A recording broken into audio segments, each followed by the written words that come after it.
কার কাছে বলিব আমার দুঃখের কথা? স্বপ্ন ভাঙা কত কঠিন, পাই না পূর্ণতা। আমি কার কাছে বলিব আমার দুঃখের কথা? স্বপ্ন ভাঙা কত কঠিন, পাই না পূর্ণতা। আমার চোখের জলে ভাসে নদীরে,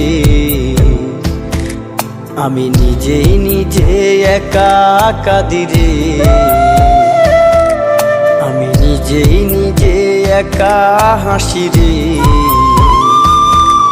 আমায় দেখলে সবাই পাগল বলে রে। ওরে আমার মাটির পুতুল রে, ওরে আমার মাটির পুতুল রে।